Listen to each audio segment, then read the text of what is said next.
हाँ जी साहब, welcome to my car helpline. कैसे आप लोग? देखिए, आज का जो टॉपिक है उसमें बताने वाला हूँ सम ऑफ द इम्पॉर्टेंट अपडेट, जिसमें एमपी के अंदर रोड टैक्स वेवर के बारे में, जीएसटी ऑन यूज कार्स, उसमें आपकी क्या आपको इम्पैक्ट करेगा इन terms of buying and selling, about the upcoming price hike, plus कुछ ज़रूरी बातें ऑटो सेक्टर के बारे में जो आपको पता होनी ज़रूरी है अगर आप कार लेने का या कार ओनरशिप का प्लान कर रहे हैं। जो फर्स्ट अपडेट है बॉस, वो है ग्वालियर मेला के बारे में। आज 25 दिसंबर से ग्वालियर मेला स्टार्ट हो रहा है and for the residents of Madhya Pradesh एक बढ़िया समय है, क्योंकि हर साल देखा गया है जब भी एक ग्वालियर मेला आता है रोड टैक्स पे 50% तक की रिबेट मिलती है, irrespective of the car you looking to buy. तो इसकी डिटेल्स क्या है मैं आपको बता देता हूँ थोड़ा सा ब्रीफ में। इस ग्वालियर मेला के अंदर रीजनल ट्रांसपोर्ट ऑफिस भी अपना एक शिविर लगाता है और जो कार डीलर शोरूम्स में पार्टिसिपेट करते हैं वहाँ पे आके अपनी बुकिंग लगती है और उसी आरटीओ जो इस शिविर में है वहाँ पे जाके इस कार का रजिस्ट्रेशन करवाते हैं। Irrespective of the car brand आपको 50% रोड टैक्स में रिबेट मिलेगा। अब जैसे एमपी के अंदर on the internal combustion engine cars आपको रोड टैक्स देना पड़ता है from the range of around 8% to 16%।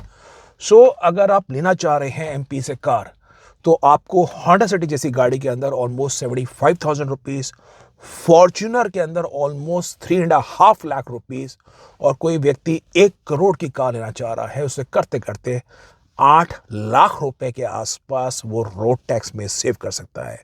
पिछले साल देखा गया था करीब 22,000 गाड़ियां इसी एमपी के ग्वालियर मेला के अंदर रजिस्टर हुई थी। तो सब्सटैंशियल नंबर है for the residents of MP. वो इस ग्वालियर मेला के बारे में इंक्वायर कर सकते हैं कौन से शोरूम पार्टिसिपेट कर रहे हैं। उम्मीद कर रहे हैं फर्स्ट वीक ऑफ 2025 से आपको इसकी निटी-ग्रिटीज पता लग जाएंगे, क्योंकि आज फर्स्ट डे है, 25 दिसंबर स्टार्ट हुआ है और पिछले साल भी हफ्ता 10 दिन बाद इस ग्वालियर मेला के अंदर ये प्रोसेस पूरा स्ट्रीमलाइन हुआ था and this Mela continuous for almost more than a month. तो बढ़िया समय आपको आने वाला अगर एमपी से है, और अगर इसको किसी और मिस करते हैं तो बॉस उज्जैन के अंदर भी ट्रेड फेयर आएगा, मेरे ख्याल से मार्च 2025 में आएगा, जहां पे दोबारा 50% रोड टैक्स की आपको रिबेट मिलेगी। जो दूसरा बड़ा अपडेट है बॉस, वो है जीएसटी ऑन यूज कार्स।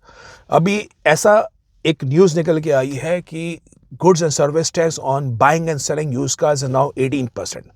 अब इसमें काफ़ी सारे मिथ्स हैं, काफ़ी सारे इसमें चीज़ें एनोमलीज हैं। मैं आपको बिल्कुल क्लियर करके कहता हूँ उसके अंदर जो जीएसटी का नियम है यूज कार के अंदर, उसमें क्या अपडेट्स आया आपके लिए। सपोज कोई व्यक्ति ने 20 लाख रुपए की कार ली और वो अपने बिजनेस में दिखाता है मैं इसका यूसेज बिजनेस में कर रहा हूँ। उसने 4-5 साल तक डेप्रिसिएशन क्लेम करा। For instance he has claimed depreciation almost 9 lakh rupees. अब उस कार की जो वैल्यू बनी डेप्रिसिएशन के बाद वो बनी 11 लाख रुपए। If in case he sells the car at 13 lakh rupees, that means उसकी कार की डेप्रिसिएशन वैल्यू थी 11 लाख रुपए, लेकिन उसने कार बेची 13 लाख में, तो उसको 2 लाख रुपए के ऊपर 18% जीएसटी एप्लीकेबल होगा। But this GST is only applicable if in case the car is been sold at a price which is more than the depreciated value. If in case the car is sold at a price which is less than the depreciated value, so the car is sold at 10 lakh rupees, उस केस में कोई GST applicable नहीं होगा।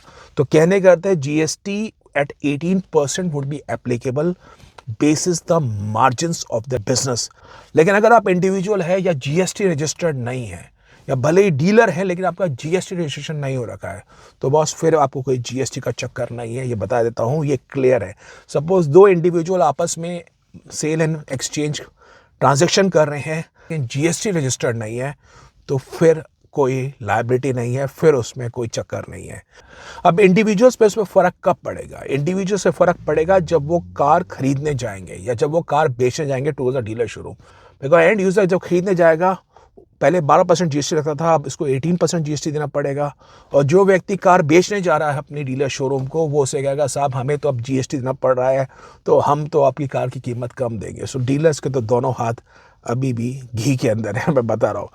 जो तीसरा update है boss, वो है in terms of the cars price hike. अब 2025 से आपको पता ही है every car manufacturers announced that cars are going to get expensive to 2% to 3%। Somehow हमारा रुपया भी कमज़ोर हो रहा है और 85 के आंकड़े के पार चला गया है as against a dollar. Manufacturers अभी भी इंडिया में 100% लोकलाइजेशन नहीं कर पाए हैं, काफ़ी सारे पार्ट्स बाहर से इंपोर्ट होकर आते हैं। तो बॉस ये जो इनपुट कॉस्टिंग की बात है, जो ये हमारा रुपया कमज़ोर हो रहा है, कार्स की कीमत में ज़रूर इंक्रीमेंट आएगा। लेकिन बॉस जान लीजिए, इन्वेंट्री के बारे में dealers were facing a tough time so as to sell in 2024 stock. और अभी 2025 में इलेक्ट्रिक कार्स की थीम आने वाली है। There are so many electric car which are coming in the Indian market. Competition is going to get more steam also. अगर आप जल्दी ना मचाए जनवरी फरवरी के हिसाब से, 2025 की कैलेंडर के हिसाब से, मार्च वुड बी अ मंथ, और पॉसिबली मार्च क्योंकि फाइनेंशियल क्लोजिंग भी है, एक बहुत ही बढ़िया समय आ सकता है अगर आप डिस्काउंट ऑफर्स के साथ जाते हैं। प्लस 2024 का स्टॉक खत्म नहीं हुआ है। There would be many more inventory available in 2025, even in Jan Feb 2025 you would be able to get in 2024 stock at a much higher discounts also. बाकी आपको धोखा ना लगे, कहीं डीलर आपको बोले 2025 का स्टॉक है, 24 का स्टॉक नहीं है, तो उसके लिए आपको माइकर हेल्पलाइन वेबसाइट पे बड़ी जल्दी 2025 के विन कार्स को कैसे डिकोड करना है वो इन्फॉर्मेशन भी आपको अवेलेबल होगी। That would be of your assistance also. Number 4 जो आपको अपडेट है बॉस, वो है कार फाइनेंस के बारे में। अभी कार फाइनेंस के बारे में जान लीजिए, इंटरेस्ट रेट्स की जो मूवमेंट होती है वो ऑटो लोन के अंदर डिटरमाइन करती है कि आपको फ्लोटिंग रेट लेना है या आपको फिक्स्ड रेट लेना है। 2021 में इंटरेस्ट रेट्स पर ऑलमोस्ट बॉटम्ड आउट। कार लोन्स पर फ्लोटिंग मुझे याद है अराउंड 7.25 7.3%, और एक बैंक आया था शायद बैंक ऑफ बड़ौदा था, if I am not mistaken, around 6.95% पे उस टाइम पे फाइनेंस ऑफर कर रहे थे। The loans were at the lowest level of interest rates for the last 10 to 12 years. लेकिन अभी पिछले 2 साल से 2022 में कार लोन के रेट्स बढ़े, 2023 में भी कार लोन के रेट्स बढ़े, 24 में आके स्टेबलाइज हुए, और फाइनली आरबीआई ने भी रेपो रेट में कमी की है। उम्मीद कर रहे हैं 2025 से इंटरेस्ट रेट में कटौती आएगी, क्योंकि अब जो वर्तमान में रेट्स हैं कार लोन के अंदर, they are almost a tune of 9% to 10%। काफ़ी ज़्यादा रेट्स इंक्रीज हो गए हैं। तो जान लीजिए, अगर आप नया कार लोन लेना चाह रहे हैं तो बॉस अब आपको लेना है फ्लोटिंग रेट ऑफ इंटरेस्ट पे कार लोन, क्योंकि फ्लोटिंग रेट में फ़ायदा ये होता है जब भी बेंचमार्क रेट क्रिम होगा तो बैंक आपका अगर फ्लोटिंग रेट पे है, they will also adjust your interest rate basis the benchmark rate. तो आपको उस रिड्यूस रेट सिनेरियो का फ़ायदा होगा as against the fix rate scenario जहाँ पे इंटरेस्ट रेट लॉक हो जाते हैं। तो कार लोन लेना चाह रहे हैं, रिकमेंडेशन है फ्लोटिंग रेट पे चाहिए। कौन कौन से बैंक क्या रेट ऑफ इंटरेस्ट ऑफर कर रहे हैं, दोबारा बता रहा हूँ, सारी जानकारी आपको माइकर हेल्पलाइन वेबसाइट के अंदर about the car loan interest rates, about the EMI calculator, about the loan eligibility calculator, about the interest rate amortisation, कैसे कैसे इंटरेस्ट रेट की पेमेंट होनी है, वो सब जानकारी आपको वेबसाइट पे अवेलेबल होगी। That is the number 4 update.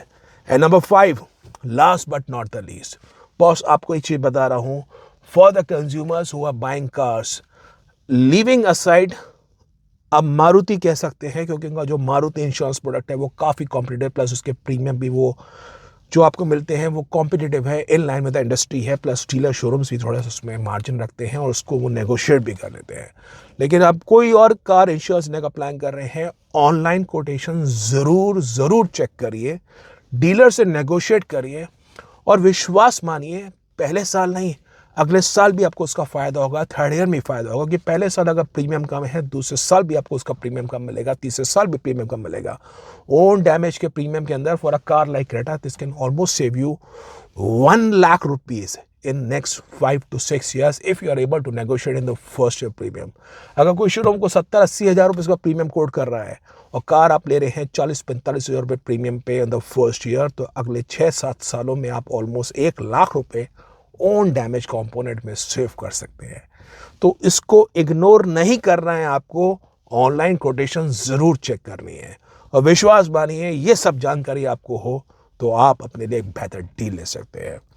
तो इंपॉर्टेंट अपडेट था, प्लस कोई कंफ्यूजन है कार खरीदने के बारे में तो माई कार हेल्पलाइन फोरम में आके आप लोग एक्सपर्ट सपोर्ट ले सकते हैं। Thank you.